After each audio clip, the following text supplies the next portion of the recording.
Hey there, welcome back to the Oz Shift podcast. I'm your host, Anthony Trucks, and we have a great guest for you today. We have today on the show Isa Watson. Now, Isa has gone through a lot of different things in her life. Amazing, great things. First off, she was one of the youngest published chemists in the world. She's getting an MIT. She was on Wall Street. I mean, she's done a lot of different things. And on top of that, she was also a person that lived in a world that we all do, which is social media. In that social media world, she navigated the ups and downs and found that she was missing something that she wanted so much, was connection from humans. And what she found herself doing was pulling away, but then reconnecting and connecting with people that are in her life in amazing ways. She created an app called Squad you'll hear about, but she also broke down some of the concepts to think through if you're a parent, if you're a person, of how to break the addiction sometimes of social media, but also get the benefits of what it was designed for in the first place, connection to humans. So as you tune in today, make sure you're paying attention to where this attaches to your life, where you can actually have an egoless look at you and go, man, you know what? I'm doing some of these things and I should maybe adjust them, stop them, or redirect my energy to a different place. And as always, if you're a person that wants to have a brain that's dialed in and focused and doing some cool stuff, I want you to focus on getting a tool. Well, I call it a tool because it can be, of Magic Mind. So go to magicmind.co/shift or go to magicmind.co and use the code OSSHIFT to get a discount on your first actual trial of it. It's an amazing little green juice. They have a new recipe out, if you want to call that a new concoction. It's 4.0, but it's got nootropics, it's got matcha, it's got some amazing things to help the brain. But for me, I have great energy, great mental focus for an entire day without having to pump a bunch of caffeine and coffee into my body. And it's because of this amazing product. Check it out, magicmind.co/shift or magicmind.co. Use the code AWSHIFT, AWW shift. But that's it. Outside of that, tune in and let's get into the episode.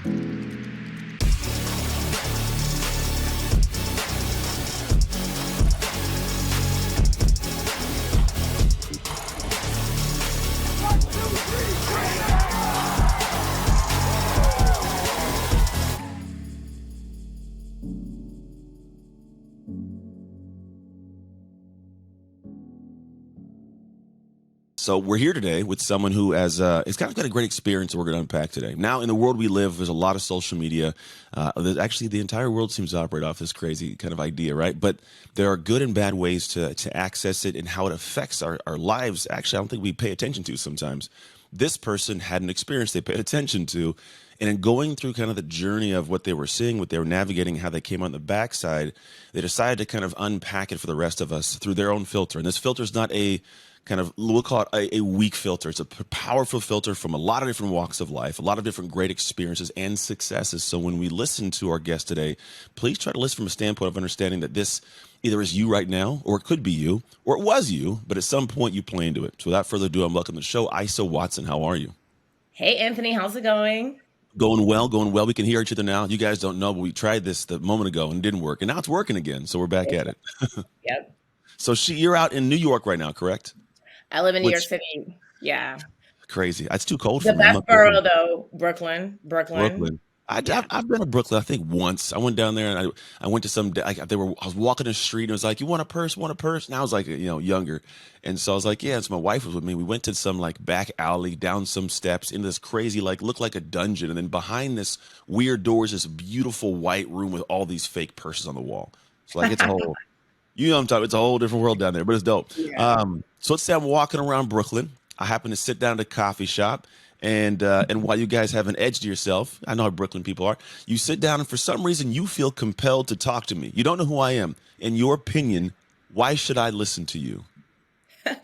Honestly, you should listen to me because I have a great smile, first of all. And you should listen. Like, that's the thing I love about Brooklyn, actually. It's like, it's New York, but and the convenience without the stuffiness. It's very neighborhoody. So it's kind of like we give like girl next door, boy next door vibes. And it's always a good conversation about who knows. Yeah. I don't know why it came to my head. You ever seen the movie Crooklyn? I haven't. Oh, it's an old school throwback one. You might watch that if you're bored and you want to like watch somebody trip out. It's kind of a cool movie. Anyways, way offshoot. I like this idea because really what it is, I think what I want to talk about today is your book. And as we kind of look into that world, I think it's always be tied to your experience, right? It's like you said, it's homely, it's a feel, it's humanity. Do you mind walking me through your human experience as we progress into the book, which talks really about this whole world interaction, which is called Life Beyond Likes. But what was life before likes? Yeah, so I'm a millennial and I didn't grow up on social media in the way that a lot of these kids today did or do. Yeah, But same. I come from a big Caribbean family. I grew up in North Carolina, Okay. Chapel Hill. So I'm a big Mhm. Tar Heels fan. So that means all the Duke listeners right now should tune out. Yeah. Well, they should tune in to um, hear some greatness, right? right. But my dad was a very old school engineer. He was a computer engineer, immigrated to Yeah. the US.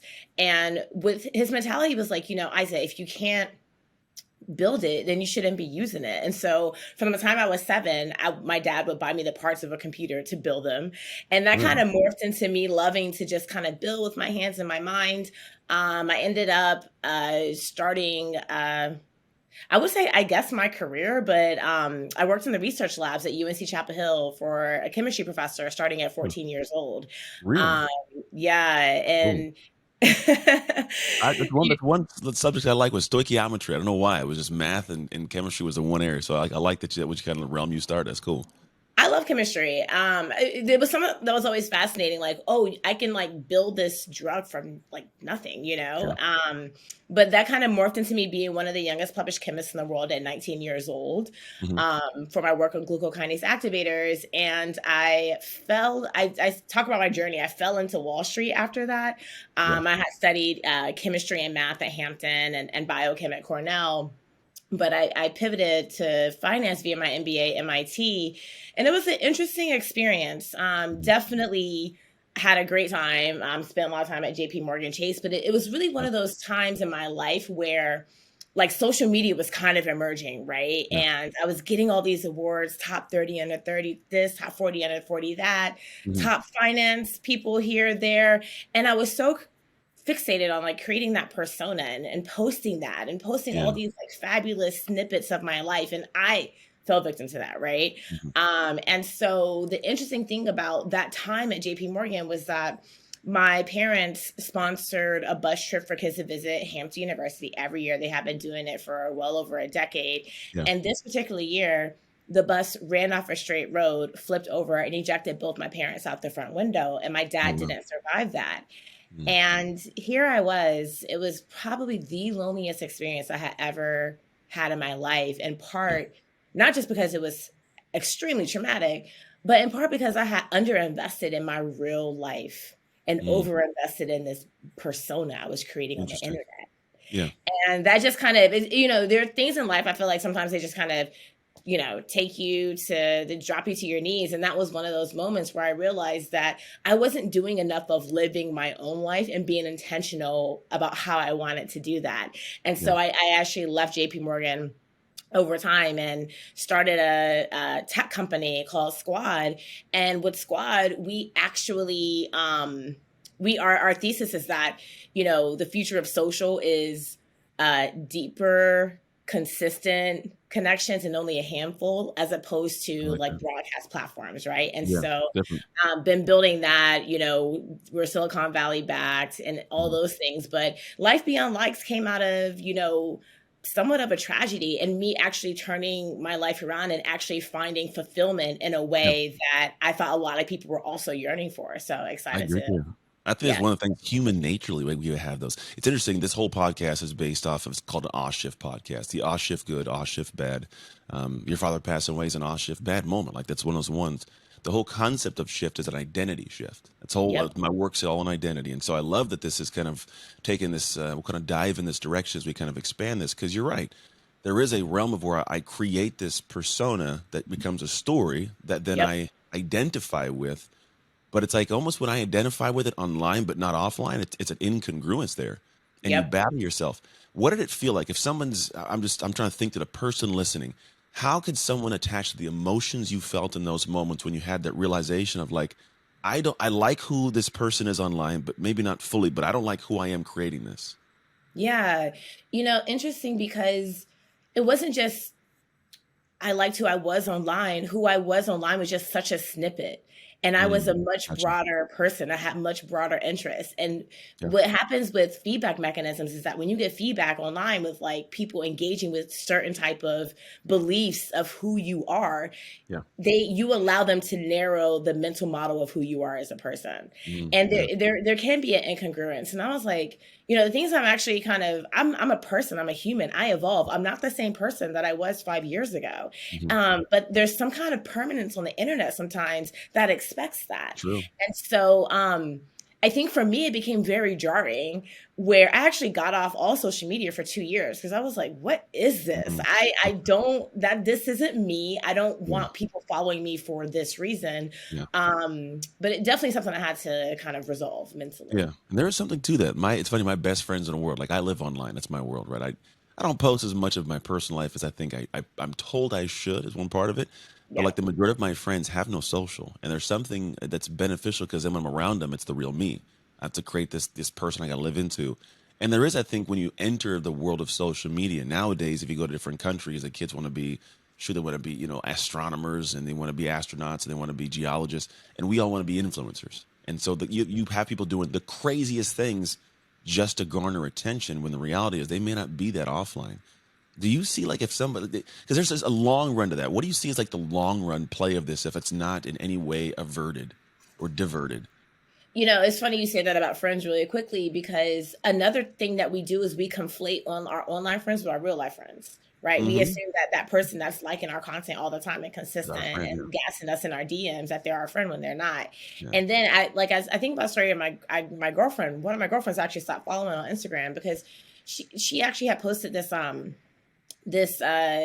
picture of her and her boyfriend on this vacation and had this whole love caption. And I was like, oh my God, you had such a great time, da da da. And I was like, I'm happy for you. But I went over to her house like right after the vacation. And she was like, that was the worst vacation ever. I'm Oh crying. I wow. might lose my relationship. And I'm like, I'm so confused now because when everyone around you is also posting those snippets, right? Yeah. And sometimes low key capping, then it actually it interferes with our real life relationship. And I'm like, wait. Like, that's not what I saw on Instagram. Like, walk me through it. Like, what's going Yeah. on? How can I be helpful? How can I be supportive? Right. Yeah. Yeah. And so I personally think that one of my investors, she told me, she was like, I don't interact with any of my friends on social media. And I think about that too. I rarely interact with my friends on social media. And so I Yeah. actually don't think that social media is a necessity in the way that a lot of people, in the way that our screen time would have us So, think it yeah, is, I right? agree. You know what's funny is that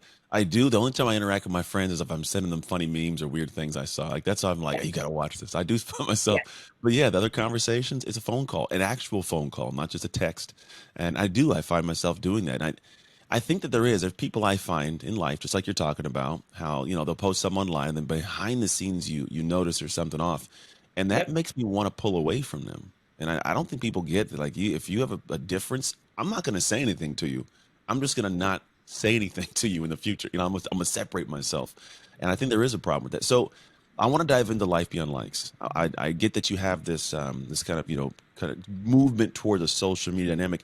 What is the name of this social media company or brand, whatever it is, and kind of what is I get the thesis of it. Like, what do you see this thing becoming in time? You talking about life beyond likes or squat? I don't. I'm trying to see. I feel like life beyond likes is a conversation about what you're doing here, and I Yeah. kind of want to bring the two of them together. So we'll separate life beyond likes. Talk about the social platform, the concept there. I Yeah. do like So this. Then we'll go there. with Squad, we say that, we're the easiest and most fun way to talk to your close friends every day. You can only have up to 12 people in your squad. And it makes, the idea of staying connected super easy, right? Between asynchronous voice messaging and freestyles and polls to get a pulse of how your friends are like doing for the day. So I mean, we released this feature recently called polls where it's like, yo, what's the vibe today? Am I slow or are we vibing? Like, you know what I'm saying? Like whatever the case is. And then we actually, you talked about phone calls. We actually released a new version, a new take on the phone call experience. So with like, I say, hey, I'm calling you Anthony, but I'm like, first of all, what are you calling me for? So you put 30 characters, whatever you want to talk about. And then you can interact during the call too. But at the highest level, our phones have become not intimate. like at all, like between getting endless texts from Bernie Sanders to getting phone calls for auto warranty. I even have Elon Musk's phone number, and so I think that a lot of our users describe Squad as like the one corner of their phone they can go to disarm and just be with the people they want to be with. And so I love it. I'm on it all the time. You're like, I call my friends all the time. Like, I squad my friends all the time. But the whole idea is that, you get a lot more joy from being consistent with a handful of people as opposed to trying to broadcast to a ton of people you'll never laugh in the same room with.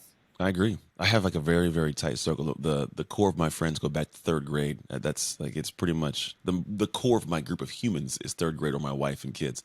And there is something to that, right? I almost feel guilty when I got a bunch of people that want to be friends, and I'm like, yeah, I'll be friends, and I find myself like I don't have time for you. So I now feel bad because like I mean, I have a problem, but you're not at the level to have like that conversation. I don't have that depth of communication and or even connection to you. And Yeah. I'll actually find myself waiting. If I can't get hold of my best friend or my wife, I don't call nobody. I may call my son, but I'm calling nobody else. That's just how it rolls. And so I find myself in that realm of like at this age, yeah, I don't have room for new people. I need to keep the same people tight. I can't add, but I do want to kind of Well, I strengthen would it. challenge you on that though, Anthony, too, because I think that friendships evolve and they look different sometimes over time. And I wrote about this in a book. At one point I was on this like hashtag no new friends vibes. Hmm. But there were some people that I needed to leave behind. Not because they're bad people, but just because we kind of diverged in a Yeah. way, right? And Mhm. so I hear you, but I also say leave room for, I someone did. that could creep up and you're like, yo, you're such a good friend. And I this got a is like, couple of those I people. get it. Yeah, my wife and I think we're at this age and progression now because we've had the whole divorced and remarried, and we're in an amazing marriage now. We've gone through the gamut of we had our friends, and we grew a bunch of friends, and we lost, and we're like, all right, this is our core. And so I'm Yeah. all about new friends, but at this point, it's friends that I can have come to my house and hang with my wife, and that's Yeah. an interesting dynamic because if it's just me and you, like I'm not gonna be like, hey, love, I'm going for a weekend with Bob that you don't know. That's just not the dynamic of my world anymore. And so if you can come into the house, so usually it's people that have kids or live nearby.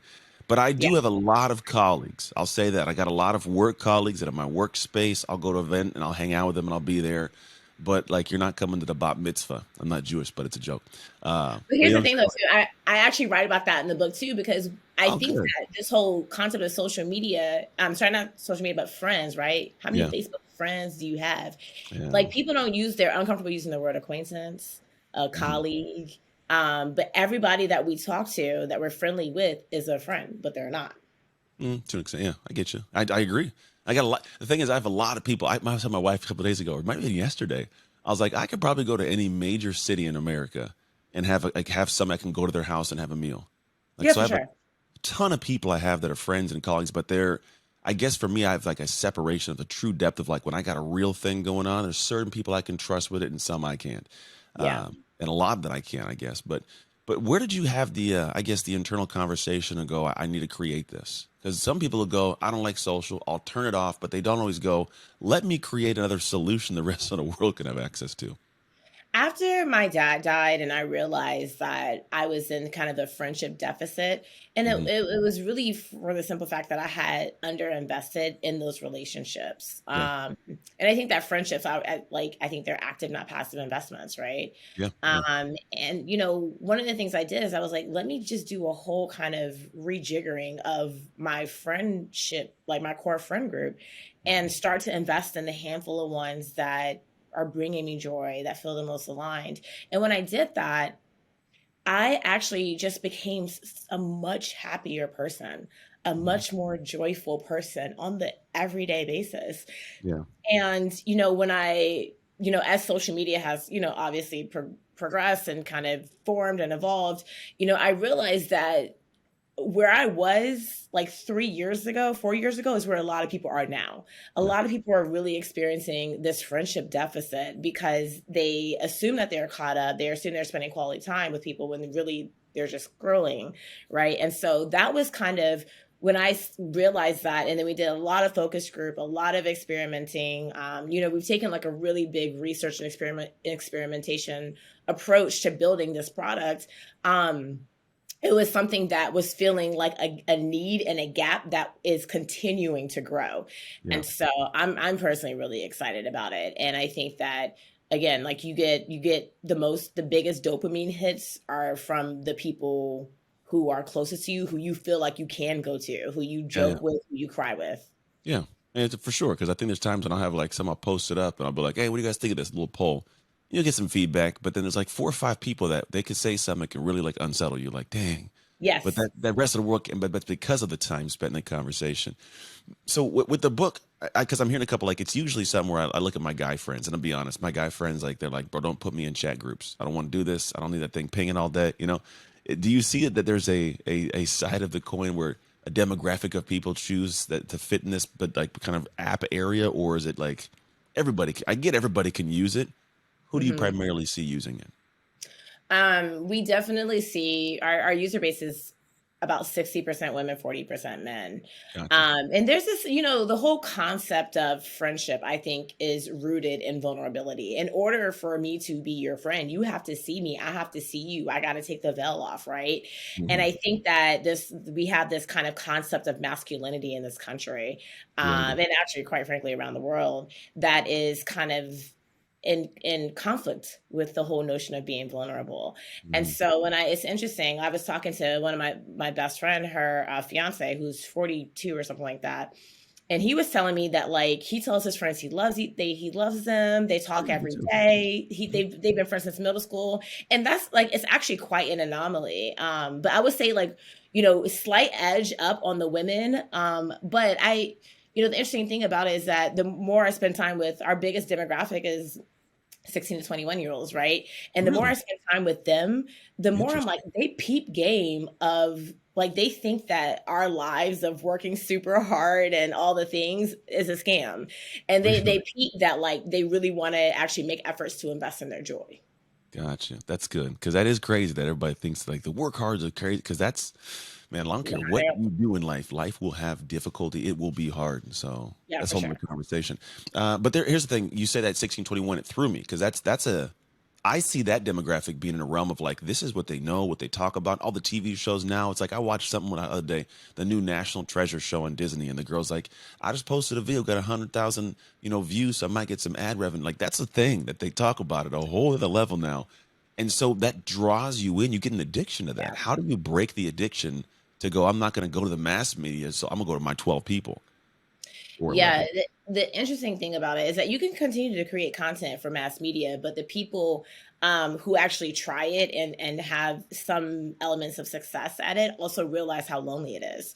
Yeah. If that is like what you're limiting yourself to. Hmm. And so, the interesting thing about that demographic is that they yes, I've heard some of them tell me they're like, "Ooh, my career goal is to be an influencer, and I'm gonna work 2 hours a day." I'm like, "That's actually not how it works," but At like, I'm gonna all. let you figure that out yourself. Yeah.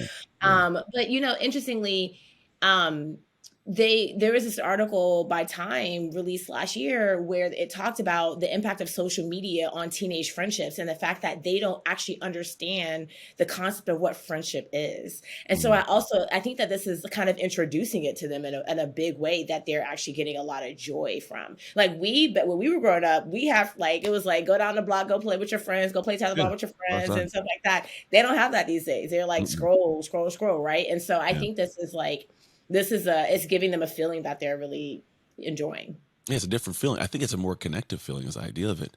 And I, Yeah. I go to venture to my world and go, so say somebody has these online friends, let's say you got, I don't know, 100 people that seem to interact and engage. How do you choose the other 11 for your squad of 12? Like that means you have to actually probably cut some people out that they haven't done. How do you go through that journey of like, hey, this person doesn't fit anymore? So the funny thing is that people say, like, venture capitalists have said, well, how are you going to scale as big as possible if like millions of people can't follow one person? And I'm Yeah. like, our total addressable market hasn't changed. It's just we decentralized the nodes, right? Mhm. And made it more participatory. Yeah. And our most active users actually have 4 to 6 users in their squad. These are people that you talk to every day, regardless of how social you are, how extroverted you think you are. Most people aren't talking to 12 people every day. No, And I'm so not. it's like I think something like 10% of our users actually hit that max. Yeah. But the most active users, the majority of our users have 4 to 6 people in their squad. These are people that they talk to every day. And Yeah. who you're saying who isn't? For me, it's like my best friends, the people that, if who do you pin to the top of your text message, I right? actually have that. Yeah, I have that all the Yeah, time. who do you pin to the Yeah. top of your so I think that, people get really uncomfortable with choices or making choices when they feel like they could potentially hurt somebody's feelings. But the Yeah. reality is that, we have so much access to people all the time that it's just a different mental model that we're Yeah. introducing of like, Yeah. just keep your circle tight.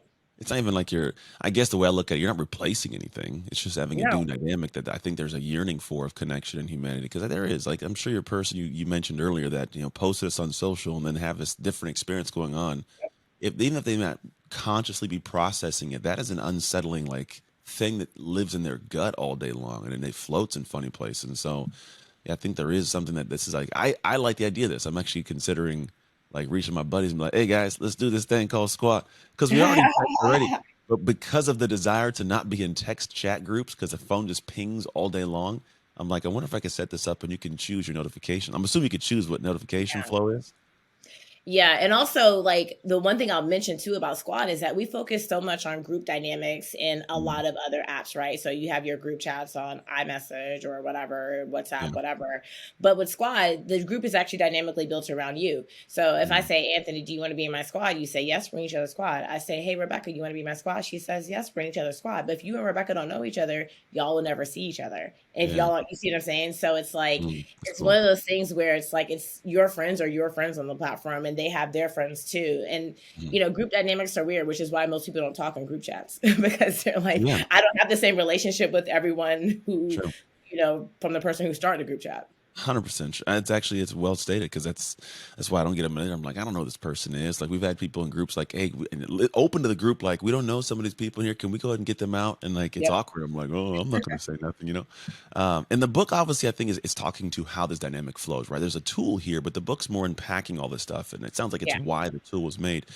And so in that, I think for people who have never stepped in, like what are some of the dynamics that people have to navigate when it comes to actually anchoring down and creating real relationships like this? Because while it sounds good that there's this tool that can do this, if you haven't practiced this, there's going to be some things you run into that you're not aware of, like what you say, how do you say it, how do you receive it?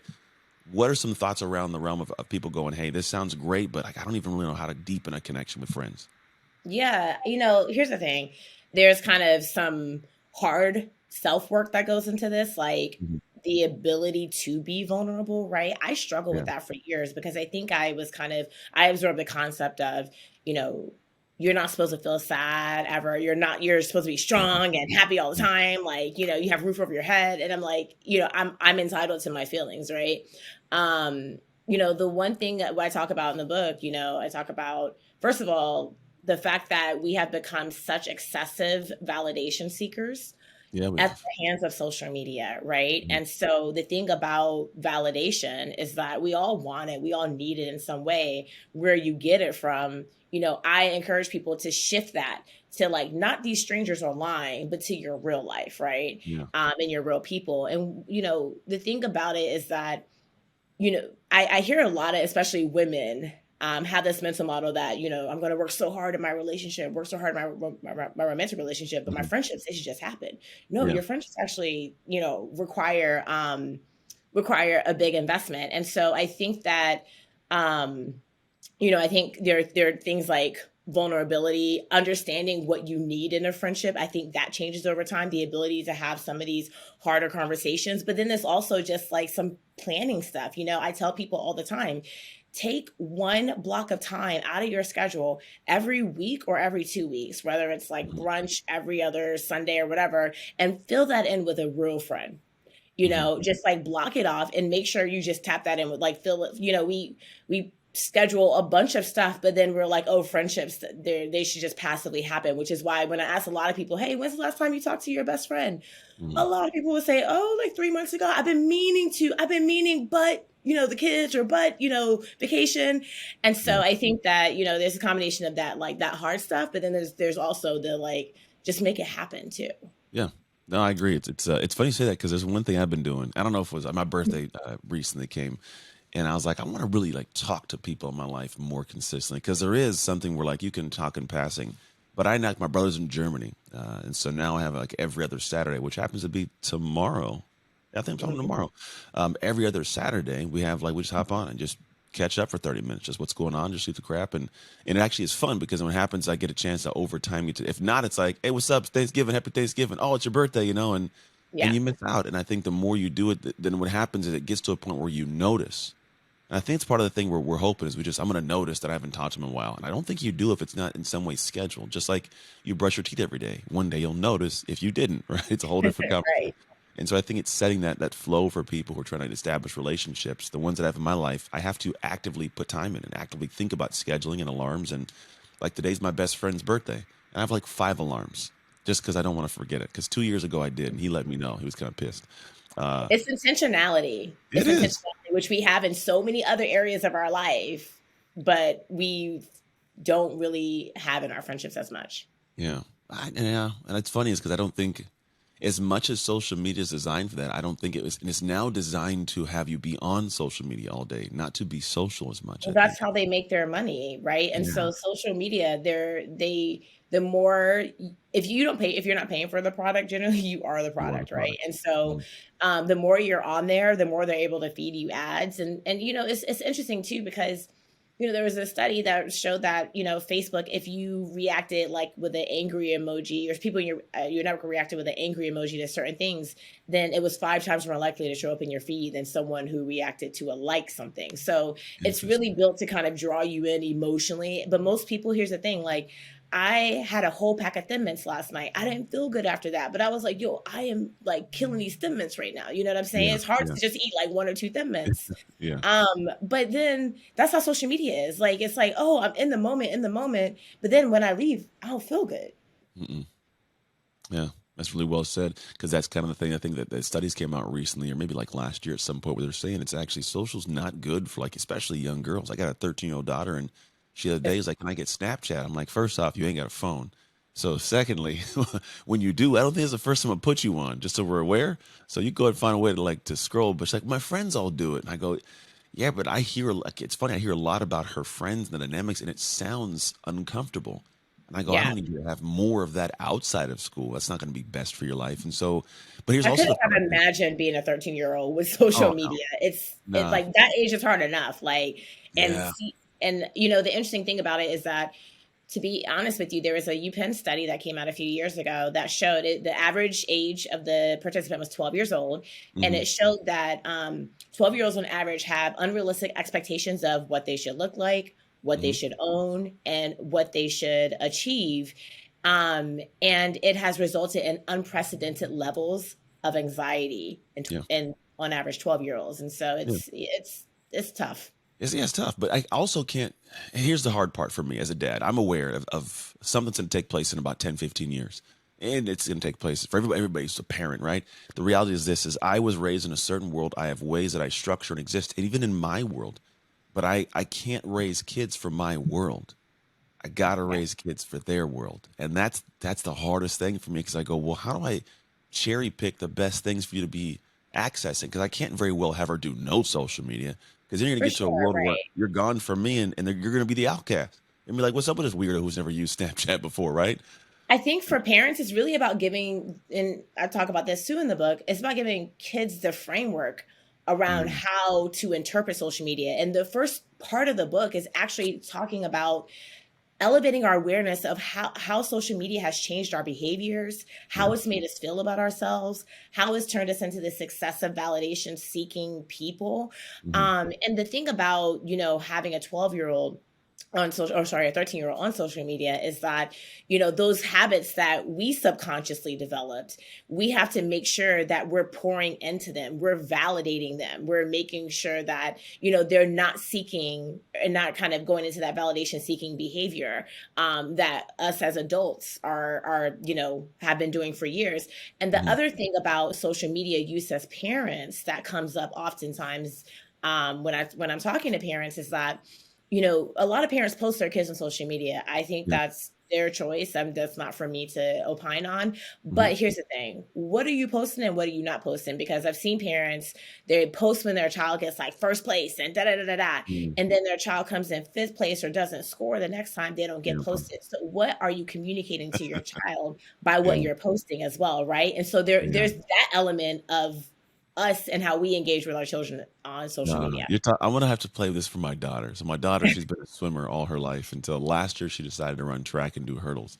Her first hurdle race, she must have hit like every hurdle. And at one point she was like like toppled over and her arms were straight towards the ground. And so my oldest son edited a basketball between her legs and it looked like she was crossing over. It's hilarious. Anyways, I post this video of her running the race and she's livid and she's like, you could like actually mad at me. My wife's like, she's mad at me. I go, no, she's mad. Here's what I told her. I said, Tay, this is part of life. I said, we got to Yeah, put these things up because when you have the great race, people going to understand the separation. You're going to feel more proud.